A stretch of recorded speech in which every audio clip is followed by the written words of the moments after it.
Cello, Stacy the Black Feather Intuitive. Welcome to another weekly oracle reading for the week of December 7th. Happy December, and this is the last month of 2020. I'm sure you're very excited about that, as am I.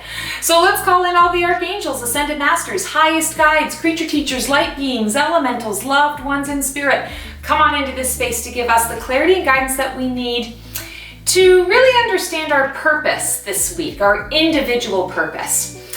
Please feel free to like, subscribe, and click the bell on my YouTube channel if you like what you see here, and stay tuned to the end of the video for a couple of sneak peeks on things that you might really enjoy. All right, so choosing a card today, I am working with the Osho Zen deck. This was the card that spoke to me this morning. So let's see what our message is.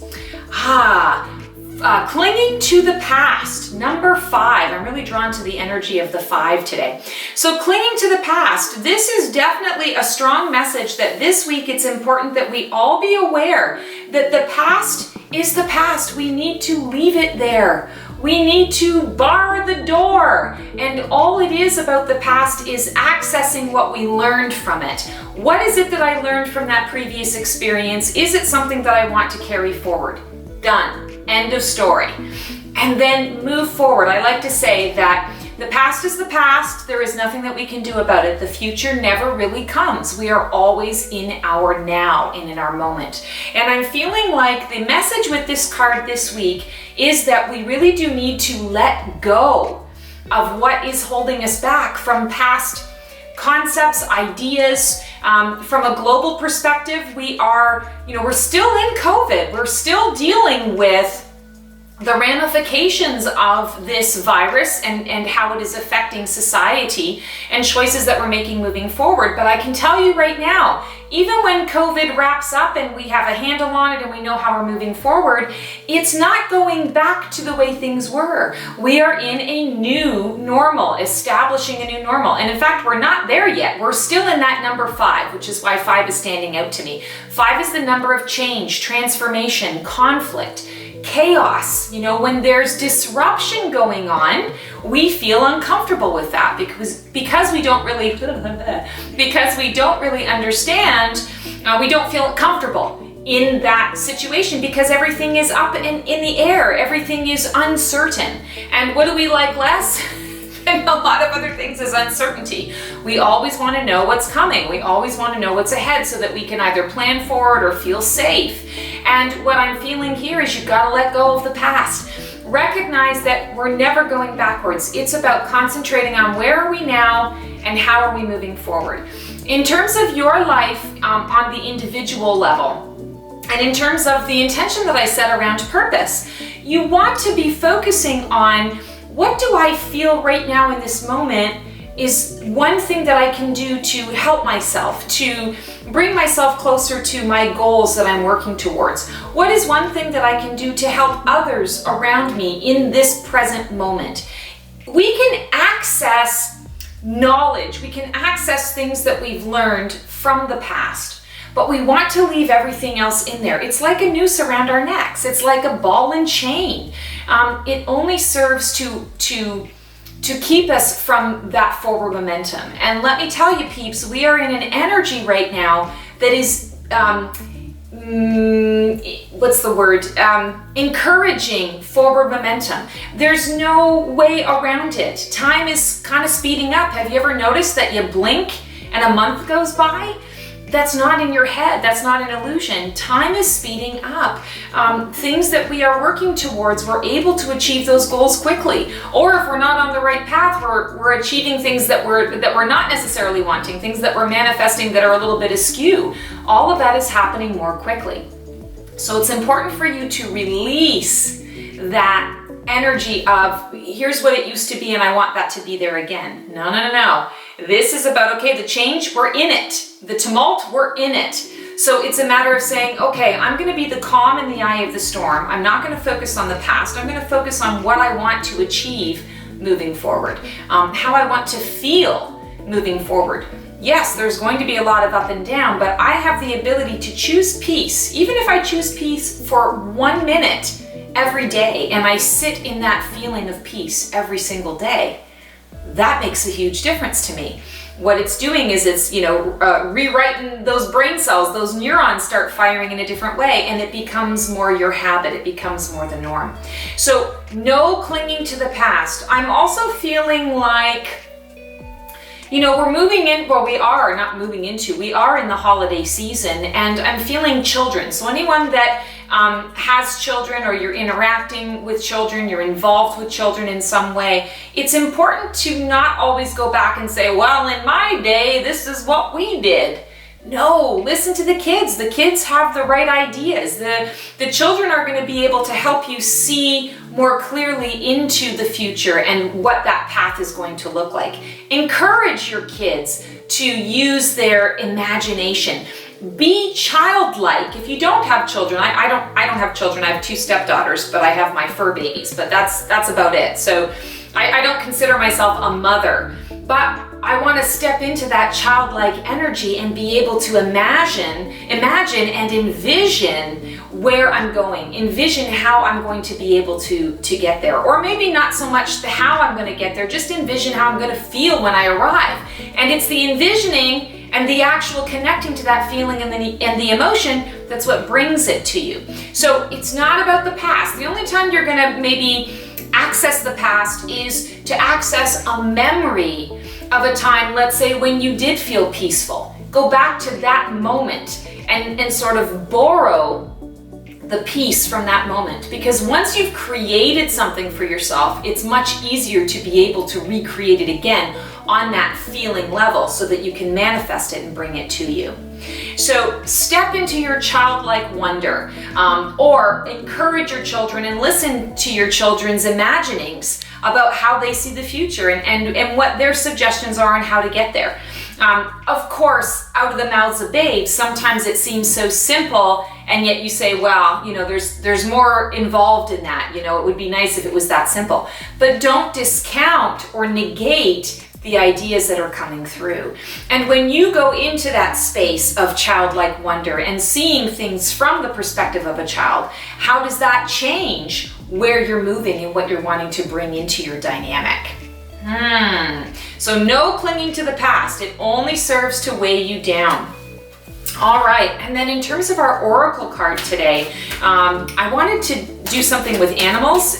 I was told, no, that's not what we're doing today. We're doing the Sacred Rebels Oracle deck. So that is what we are, that is the card deck that we are pulling from. Alana Fairchild's Sacred Rebels Oracle. Wow, I'm just tripping over my own tongue today. Sorry, guys. Okay, the card is The Word Wants to Be Written. Loving this card. Okay, first thing I'm noticing, noticing is the number 4 and 2. So we've got the number 5, now we've got the number 6. When you add 4 and 2 together in numerology, you get the number 6. So we have numbers in sequence, 5 and then 6. 6 is all about harmony and balance, realignment, aligning with what works. Makes a lot of sense when it's following something that's a little bit chaotic, where there's change and transformation occurring. And what this is saying, the word wants to be written.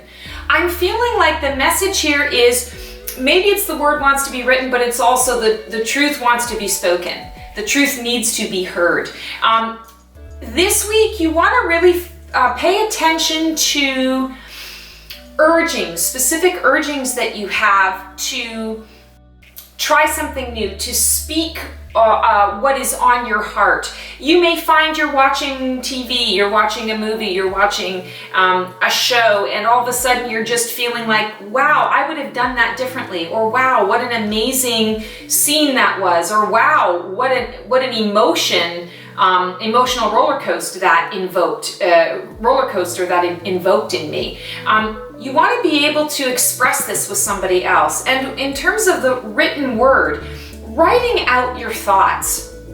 I'm hearing journaling is important this week. And it's interesting that that's coming through because I'm actually not a huge journaler. I do write. Obviously, I've written books, I've written oracle decks. So I do write, but I find my writing comes when it comes. It's sort of when the muse hits me, it's there.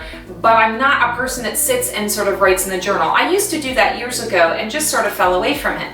what I'm hearing here through this is it's important for all of us right now to sort of take a little bit of stock. It's kind of like review time. It's not about clinging to the past. It's about recording the hopes for the future. It's about stepping into that energy of hope and recognizing that the divine guidance that is all around us is going to also come through us in the written word.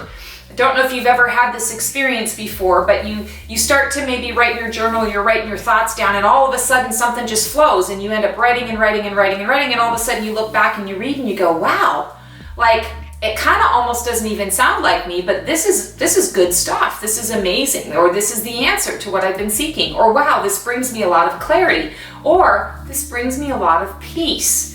And I feel like that word keeps coming up about peace. When we cling to the past, we're reliving maybe some experiences that were more anxiety-ridden, anxiety-driven, and we want to get out of that. So the word wants to be written. Listen to your heart. Write down, pen to paper, write down your thoughts, even if they're silly and foolish, or you feel like I don't really have anything to say or to contribute.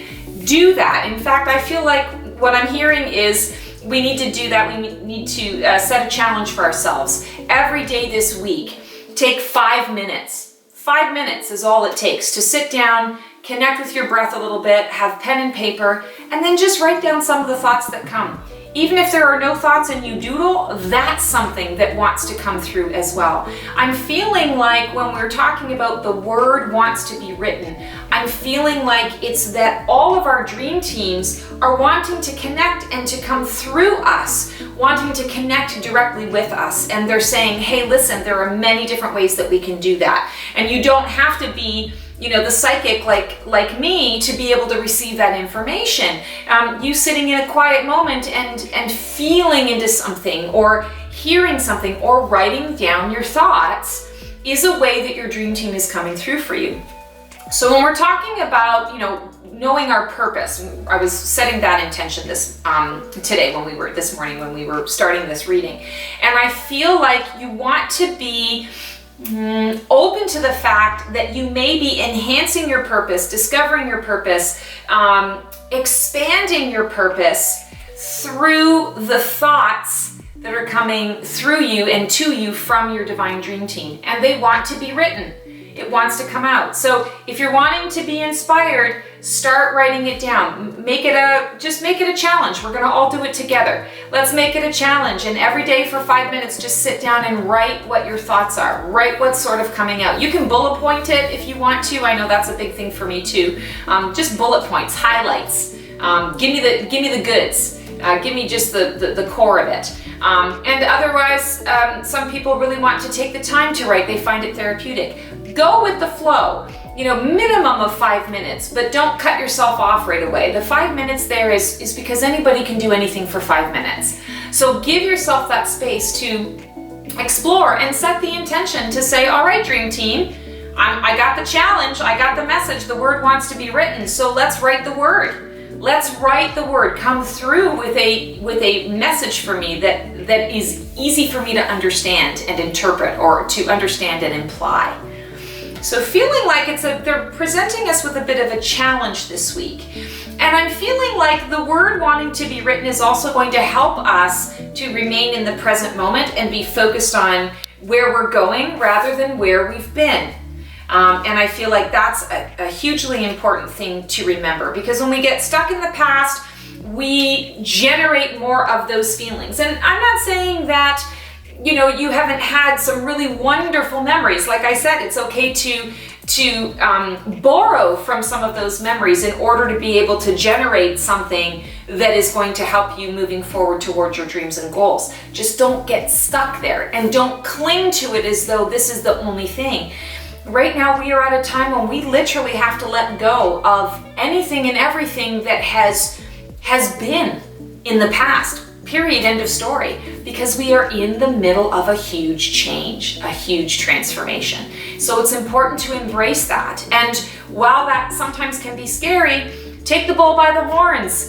Be empowered to say, okay, I'm going to be present in this moment. I'm going to write some things down and see what my next steps are going to be. Let's connect with that intuitive voice and say, okay, intuitive voice, tell me what I need to know. Show me what it is that I'm supposed to do. Silence is an answer. If there's silence even, then I know I need to just pause and reflect. If there's a clear message, a clear urge to go, then I'm going to know, okay, here's the action step that I'm going to take. Maybe it's about just sort of sitting and taking it all in and observing.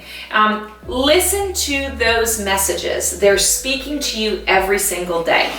All right, let's pull a feather from the feather jar. What an interesting reading today. All right, oh, love it.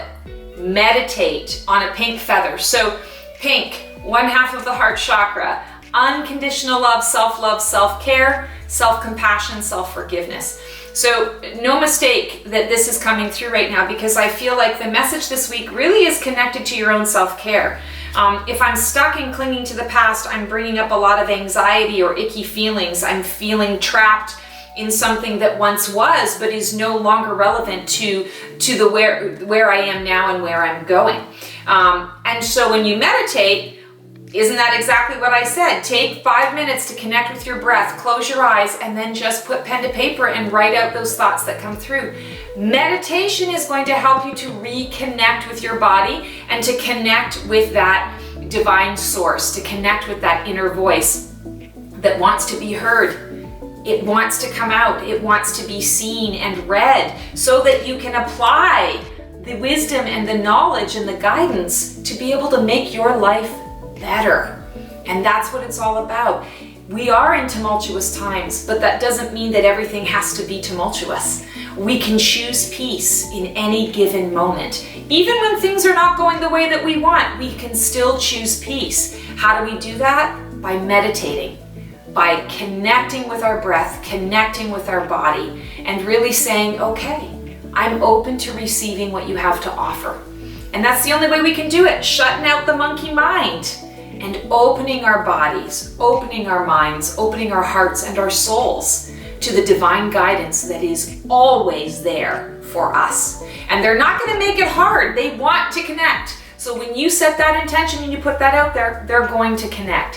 Have faith in that. Trust that that is so. Rather than thinking, oh, well, I've got to do this and I got to jump through 57,000 hoops and I got to do, some ritual dancing naked in the moonlight in a forest. No, you don't have to do any of that. You need to close your eyes, set an intention that your heart is open to connecting and receiving the information. And so it is. All right, guys, that's our reading for the week. Thank you so much for tuning in. Again, if you like what you see here, feel free to like, subscribe, and click the bell on my YouTube channel. Want to mention 2 different services that are kind of great importance right now. I've got my very famous Your Year in Preview reading available right now. It only goes on from December 1st through to January 31st. It is an hour reading, and what I do is I choose a deck of cards for you, and I pull a card for each month, and I go through and tell you what it is that I'm seeing for you for each month of 2021. It's going to be a pretty amazing experience, especially considering 2020 has been the way that it's been. So if you are wanting to know, maybe you're looking for a little bit of hope on maybe 2021 is going to be a little better, maybe you're looking for a little direction and guidance to say, I kind of have an idea of where I want to be, but I'd really like a little more support in that, this is the reading for you. It's only $100. I book up super fast, so if it's something that you're interested in doing, please feel free to check out my website, The Black Feather Intuitive. You can also book through my Facebook page, The Black Feather Intuitive, and I am also available on Instagram. I believe it's also The Black Feather Intuitive. Thanks so much for tuning in, guys. I hope you have the most amazing week. Be safe, be well, and we'll see you next time. Take care.